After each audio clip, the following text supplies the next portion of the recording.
The room went completely silent when the lawyer opened Grandpa's will. My parents sat straight in their chairs, hands folded, looking confident. My brother Daniel was already smiling, the way he always smiled when he knew he was about to win. Everyone expected the same thing they had expected my entire life, that I would get nothing. But 30 seconds later, my mother's face turned white. My brother nearly fell out of his chair. And for the first time in my entire life, my family looked at me like they finally saw me. The only problem? It was 30 years too late. But I'm getting ahead of myself. Let me take you back to where this really started. My name is Claire. I'm the second child in a family of 4. My parents, my older brother Daniel, and me. From as far back as I can remember, Daniel was the sun, and I was just the weather. Sometimes noticed, mostly not. When Daniel turned 16, my parents surprised him with a car. A used one, sure, but a car. I remember standing in the driveway watching him drive it around the block while my parents cheered. I was 14. I clapped too, because what else do you do? When I turned 16, they forgot my birthday. Not dramatically. They didn't yell or apologize. My mother just looked up from her phone at dinner that night and said, "Oh, was today your day? We'll do something this weekend." We never did. Daniel got college paid for in full. I was told, gently but clearly, that I would need to figure it out. I took out loans, I worked 2 jobs, I graduated with honors and $40,000 in debt. Daniel graduated 6 years later, after 2 failed majors and 1 very expensive semester in Spain, and my parents threw him a party with a catered buffet. At the time, I told myself none of it mattered. I was wrong, and the worst part was still coming. My grandfather, Grandpa Harold, was the one person in my family who made me feel real. He was a quiet man, retired mechanic, smelled like coffee and motor oil and something warm I never had a word for until I grew up and realized it was just safety. Everyone assumed he favored Daniel too. Daniel was louder, more charming, more present. Daniel would show up to Sunday dinners and slap Grandpa on the shoulder and joke around, and Grandpa would smile. I'd sit in the corner eating my food, and Grandpa would catch my eye and give me this small nod, like a signal, like a secret. I never knew what it meant. Not then. But I noticed something nobody else seemed to. Grandpa watched.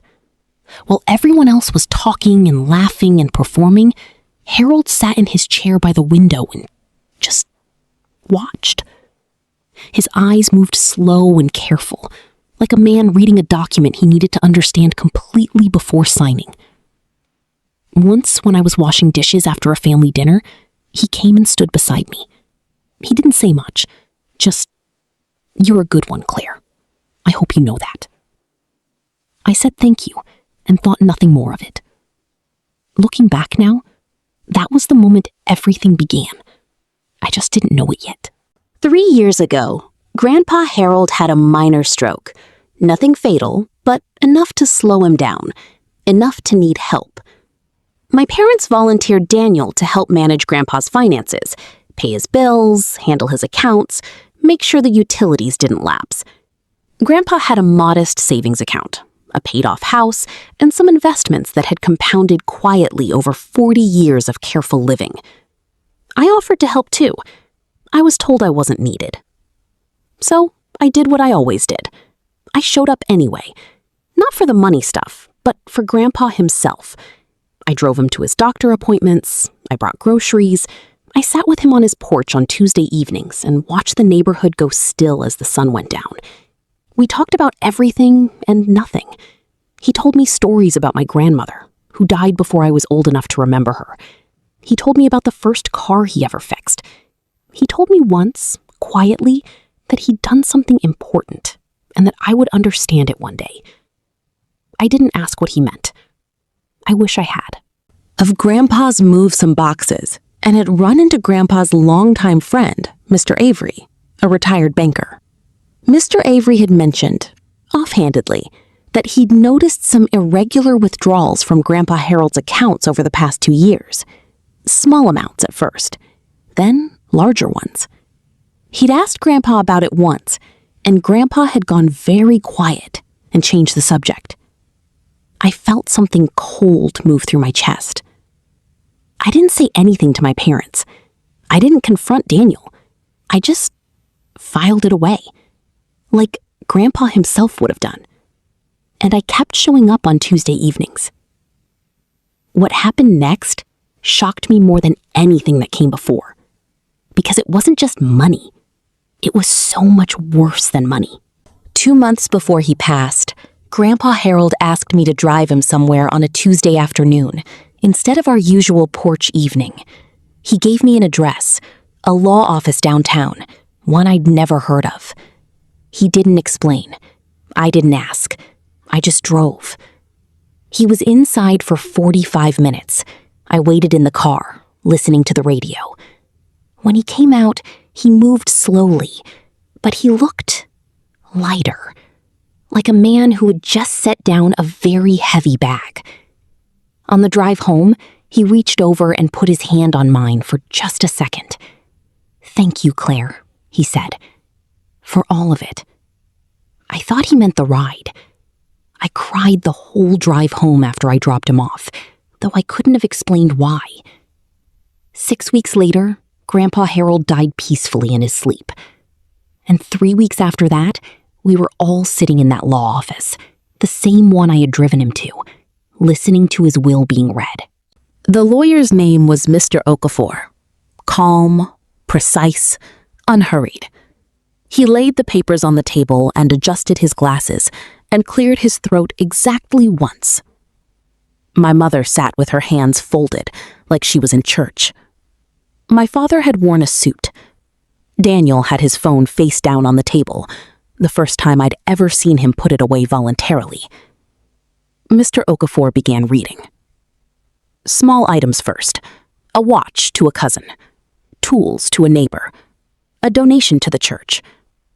My mother nodded approvingly at each one, already mentally cataloging what was left. Then Mr. Okafor paused. He looked up from the document, around the table. His eyes landed on me briefly before he looked back down. The remainder of the estate, he read, including the property at 14 Weston Lane, the investment portfolio, the savings accounts totaling approximately $230,000, and all personal heirlooms, I leave in their entirety to my granddaughter, Claire. Nobody spoke. My mother made a sound that wasn't quite a word. Daniel's chair scraped back an inch, like his body moved before his brain did. My father said, "There must be a mistake." Mr. Okafor said, calmly, "There is no mistake." And then he picked up a second envelope, a personal letter, sealed, addressed to the family in Grandpa Harold's handwriting. I had not known about the letter. No one had. And what was inside it, I could not have prepared for. Mr. Okafor read the letter aloud at Grandpa's specific instruction. Harold had apparently insisted on that detail. Grandpa wrote that he had been aware, for years, of the imbalance in how his grandchildren were treated. He wrote that he had watched quietly and chosen not to interfere in how my parents raised their children, but that he would not be silent in how he distributed what he had spent a lifetime building. He wrote that he had discovered 18 months before his death that Daniel had been withdrawing money from his accounts, over $14,000 in total, without permission and without disclosure. He had documentation. He had already turned it over to Mr. Okafor. He wrote that he bore no hatred toward Daniel or my parents, but he wrote something that made the room go absolutely airless. Claire never asked me for a single thing. She gave me her time, her presence, and her kindness, not because she expected anything, but because that is simply who she is, She is the only person in this family who ever treated me like a person rather than an inheritance. He ended the letter with, "I am sorry it took my death to say this loudly enough to be heard." I did not gloat. I promise you that.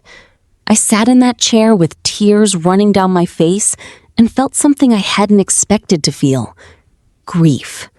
Clean, sharp grief for a man I loved and had lost. And something sadder underneath it.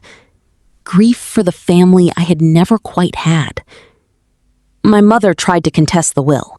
Her attorney reviewed it and told her it was airtight. Daniel apologized to me 6 weeks later in a text message, mostly focused on whether I would help him out now that I had the money.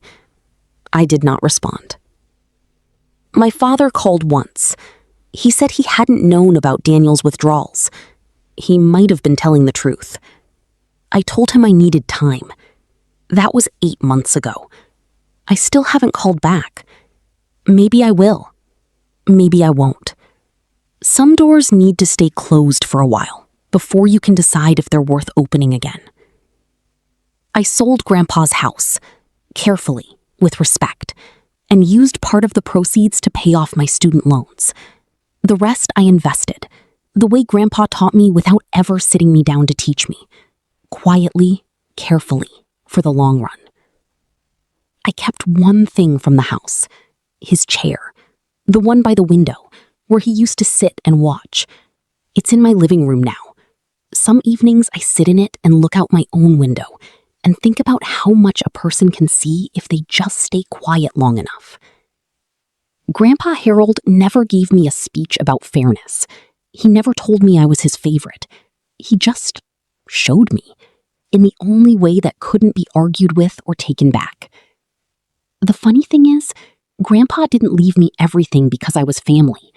He left it to me because I was the only one who treated him like he was.